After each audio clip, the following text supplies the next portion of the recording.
Even Jessica Tarloff, the liberal on the Five, says that it's not a good idea for Democrats to be resisting deporting criminal aliens who are dangerous. Number 30.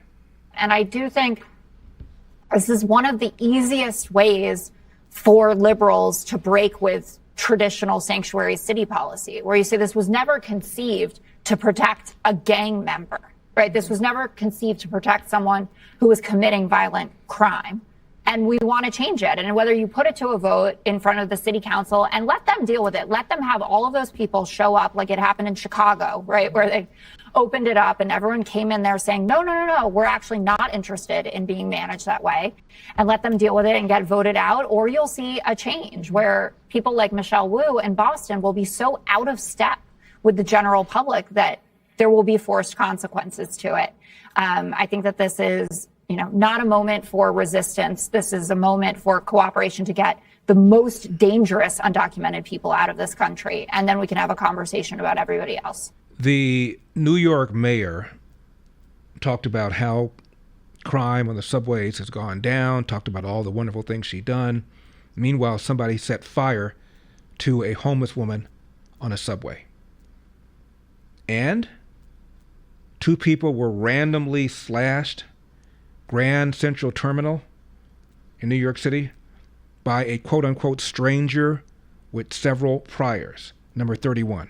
A random and violent and seemingly unprovoked Christmas Eve attack here at one of the busier train stations in the city. We do know that police were quickly able to arrest the suspect, but that suspect also had multiple prior arrests. Here's what we know of what happened yesterday evening. It was around 10:15, according to officials, on a northbound 456 train platform when the 28-year-old suspect approached a 42-year-old man. They got into some sort of argument over what, we don't know at this point, but it was then that he slashed the man in the wrist with a weapon and then ran up nearby stairs. Then, according to officials on the next level of the train station, he slashed a 26-year-old woman who was standing near a turnstile, and he slashed her in the neck. He then tried to escape, according to the NYPD, heading up an escalator, but other subway riders, witnesses to the incident, were able to point him out to police. He was quickly arrested, and police did find a knife on him.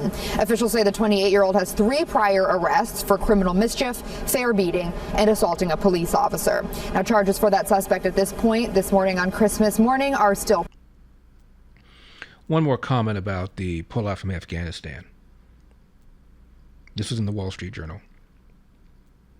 A Democrat named Adam Smith is a member of the House Armed Services Committee.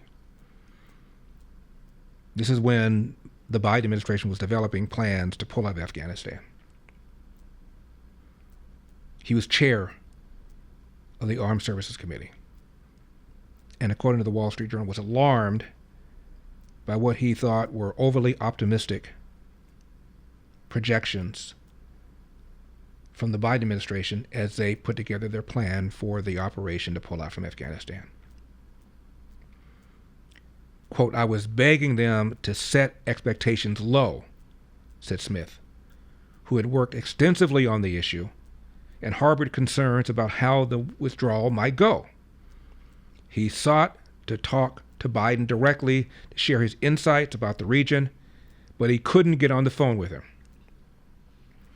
After the disastrous withdrawal, which left 13 U.S. service members and more than 170 Afghans dead, Smith made a critical comment to the Washington Post about the administration lacking a, quote, clear-eyed view, close quote, of the U.S.-backed Afghan government's durability.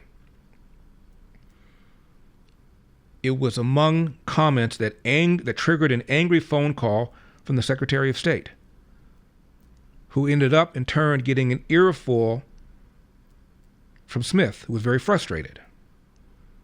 Shortly after, Smith got an apologetic call from Biden. It was the only phone call Biden made to Smith in his 4 years in office, according to Smith. End of quote. Smith, again, was the chairman of the powerful House Armed Services Committee, Democrat. Couldn't get Biden on the phone to talk about his concerns about the withdrawal that would not go the way the Biden administration assumed. Could not get Biden on the phone. And when the pullout was disastrous, he gave some critical comments to the Washington Post. Smith gets an angry phone call from Secretary of State Antony Blinken. Blinken, in turn, fired back and talked about how I tried to warn you. I tried to get Biden on the phone. I couldn't get on the phone. You own this. Biden called Smith and apologizes. Not sure whether he's apologizing for getting dressed down by Blinken or apologizing for the ridiculous decision that was made. Either way, the important thing is, in 4 years, Smith says, that is the only time he spoke to Biden. But the people right now are concerned about the influence that Elon Musk and Vivek Ramaswamy have on President-elect Donald Trump. For 4 years, Biden staffers ran the presidency. For 4 years, they lied and covered up about his mental lapses. For 4 years, they made decisions that Biden should have been making. And they have the nerve to attack President-elect Trump for listening to advisors when advisors were running the show for the last 4 years, while simultaneously lying to you and to me and everybody else about how sharp this man is. This is scary. Absolutely scary.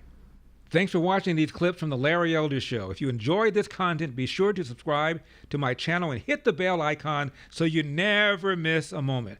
More thought-provoking discussions are just a click away, so stay tuned, and we'll see you in the next one.